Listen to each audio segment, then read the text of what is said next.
Last night, Israeli Prime Minister Benjamin Netanyahu, who stands accused of war crimes, ordered the Israeli military to fully break the ceasefire in Gaza. In the space of a few hours, over 350 Palestinians were killed. It is therefore with great urgency that we announce the launch of ICJP's new initiative, Global 195. Global 195 is an unprecedented international legal coalition committed to ensuring that those responsible for grave violations of international law are brought to justice. For too long, impunity has been the default outcome for war crimes committed against the Palestinian people. International institutions which were created to uphold the rule of law have been prevented from acting decisively.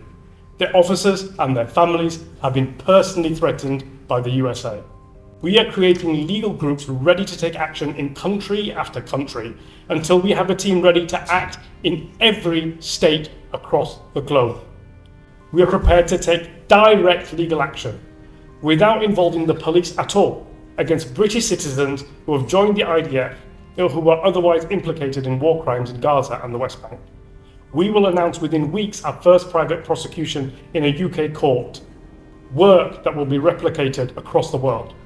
The launch of ICJP's Global 195 represents a turning point. This is not just another report, not just another condemnation.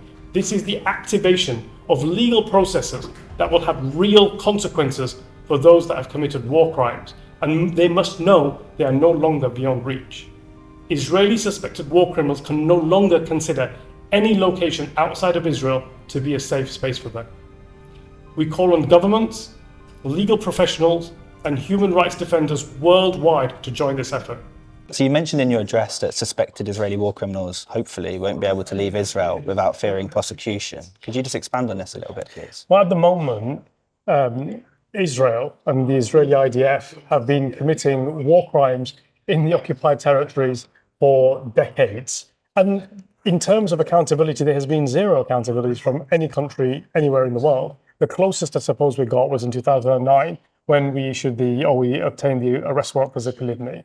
Now that has to change. That position cannot be sustainable after the horrific pictures we've seen coming out of Gaza and the actions that Israel has taken there.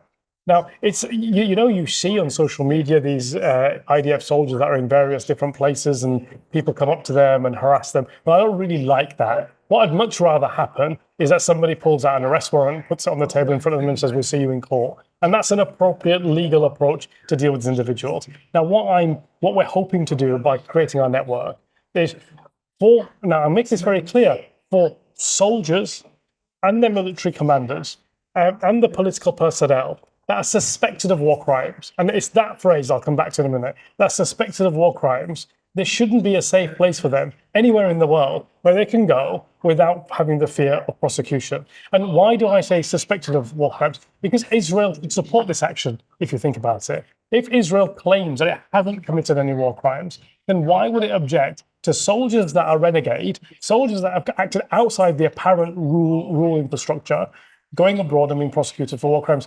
Surely they should be being prosecuted in Israel. That's not happening. And so it falls on civil society in countries like the United Kingdom, Europe, and the rest of the world to take that legal action. Thank you very much. And maybe we could expand a little bit on that threshold for implication, because a lot of our readers would say, well, surely now every Israeli soldier who's entered Gaza in the last 18 months is a war criminal. We've seen a litany of war crimes being committed.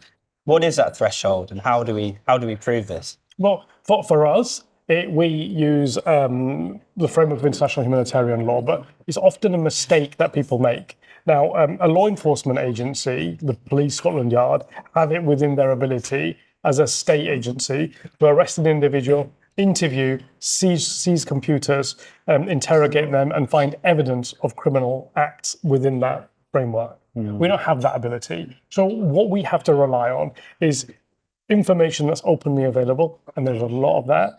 Information that we've collated through our primary evidence exercise, and there's a lot of that.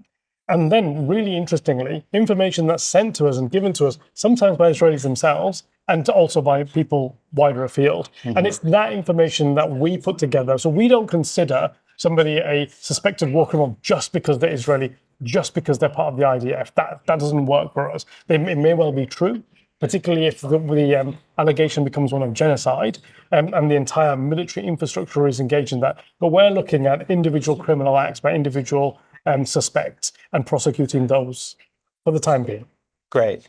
Couple more questions. So this is a bit anecdotal, but I have a friend who was in Brazil recently, and she overheard, or she was speaking to some Israelis on the beach, and they were boasting about crimes they'd committed in Gaza recently. And we're hearing about Israeli soldiers who are now holidaying across the world, in India and all sorts of places. What would be your advice to members of the public who might come across soldiers who are boasting about crimes being committed? Should they record these conversations? Should they take photos, or should they run? Well, should they run? Well, they shouldn't put themselves in danger, that's for sure. And we're talking about engaging with people suspected of carrying out the most heinous acts against civilians, men, women, and children. So there is a danger issue there, right? Which is why law enforcement agencies across the globe are interested in looking at this, and we know that they are, because we've spoken to some in some jurisdictions that say, yeah, we are looking at this issue very carefully. But yeah, we need intelligence, we need information, we need evidence. So if people come across information about who's involved in various war crimes, who's involved, who's admitting to it openly, who's bragging about it, if those conversations are recorded and sent to us, then they will fill and we'll add those to our intelligence database, our evidential database, and we can use those. Fantastic. Final question. So overnight, we've seen at least 400 Palestinians being killed in Gaza.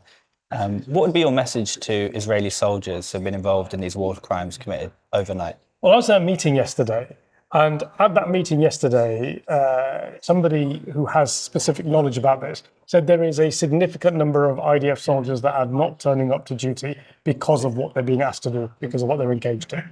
And I personally know a lot of soldiers from various different militaries across the globe because of the work that I do, sometimes having advised them, sometimes having represented them. Being a soldier is not easy. Being a soldier is a difficult thing. Pointing a gun at somebody and shooting them is hard.